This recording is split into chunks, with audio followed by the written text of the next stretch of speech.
Kejaksaan Agung Republik Indonesia kembali menetapkan satu orang tersangka yang terkait dengan perkara dugaan tindak pidana korupsi dalam pemberian fasilitas izin ekspor crude palm oil atau CPO dan turunannya, termasuk minyak goreng pada tahun 2021 hingga 2022. Tersangka kelima tersebut bernama Lin Che-wei atau LCW alias Wei Binanto Halim Jati. LCW diduga berkomplot dengan Dirjen Perdagangan Luar Negeri Kementerian Perdagangan Indrasari Wisnuwardana dalam mengkondisikan pemberian izin persetujuan ekspor minyak goreng ke beberapa perusahaan CPO.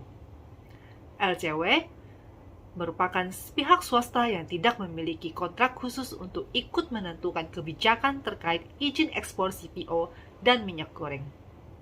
Tetapi dalam pelaksanaannya, LCW ikut menentukan kebijakan tentang peredaran prosedur distribusi minyak goreng. Saat ini, pihak Kejaksaan Agung masih mendalami apakah memang LCW ini tidak memiliki surat atau sudah direkrut menjadi suatu struktural atau organisasi di dalam satu pengurusan di kementerian. LCW diduga memiliki sejumlah peran penting dalam menentukan perusahaan-perusahaan yang bisa mendapatkan izin ekspor dari Kementerian Perdagangan atau Kemendak. Seperti kita ketahui, izin ekspor hanya berlaku bagi perusahaan yang telah memenuhi Domestic Market Obligation atau DMO sebesar 20% sesuai aturan yang diterbitkan oleh pemerintah. Namun sejumlah perusahaan CPO sejak bulan Januari 2021 sampai dengan Maret 2022 tidak memenuhi 20% DMO sebagai syarat penerbitan perizinan ekspor. Namun, atas peran LCW, perusahaan-perusahaan CPO itu akhirnya mendapatkan izin ekspor.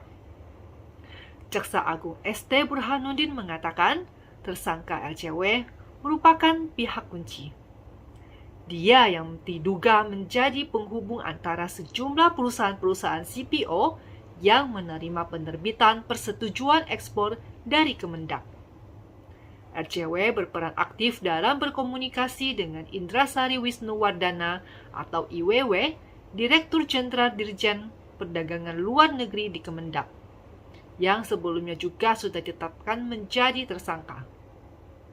Meskipun LCW bukan pihak dari otoritas penerbitan persetujuan ekspor CPO di Kemendak, tetapi diduga IWW kerap melibatkan peran LCW dalam setiap pembahasan dan pengambilan keputusan persyaratan ekspor untuk perusahaan-perusahaan CPO. Pihak Kejaksaan Agung juga sudah mengantongi salah satu bukti keterlibatan LCW, yaitu adanya rekaman dan notulensi dari hasil rapat virtual antara tersangka IWW selaku Dirjen Perdagangan Luar Negeri bersama-sama dengan pihak perusahaan CPO yang menjadikan LCW sebagai pihak pemberi analis dan saran kepada Kemendak untuk penerbitan persyaratan ekspor. Jadi, posisi LCW ini diduga berperan sebagai konsultan yang digunakan oleh Kemendak dalam pemberian persyaratan ekspor, dan LCW juga berperan sebagai konsultan di perusahaan-perusahaan CPO yang 3 diantaranya sudah terlebih dahulu menjadi tersangka dalam kasus ini. Nah, di sini letak kejanggalannya. Bagaimana bisa status LCW yang kita belum tahu di Kemendak ini sebagai apa, tapi kok bisa dilibatkan dalam setiap rapat penting dalam DMO? Seharusnya pengambilan keputusan soal DMO hanya bisa dilakukan oleh pihak yang tergabung dalam struktur Kemendak dan tidak melibatkan pihak swasta karena bisa berpotensi timbulnya konflik kepentingan. Sekarang yang menjadi tanda tanya besar adalah siapa yang memberikan wewenang kepada pihak swasta yang begitu besar di dalam kementerian. Penjelasan siapa yang memberikan wewenang kepada LCW ini bisa membongkar dugaan korupsi politik yang terjadi di eksekutif. Keberanian Kejaksaan Agung RI di bawah kepemimpinan ST Burhanuddin membongkar kasus dugaan mafia minyak goreng ini harus kita berikan apresiasi setinggi-tingginya. Kita berikan kesempatan, kepercayaan, dan dukungan penuh kepada Kejaksaan Agung RI agar kasus mafia minyak goreng ini tidak berhenti sampai di sini dan bisa terus berkembang sampai tuntas. Karena ini adalah kejahatan yang tidak hanya merugikan negara, tetapi juga merugikan perekonomian negara. Tugas dan fungsi institusi penegak hukum adalah melindungi kepentingan hidup orang banyak.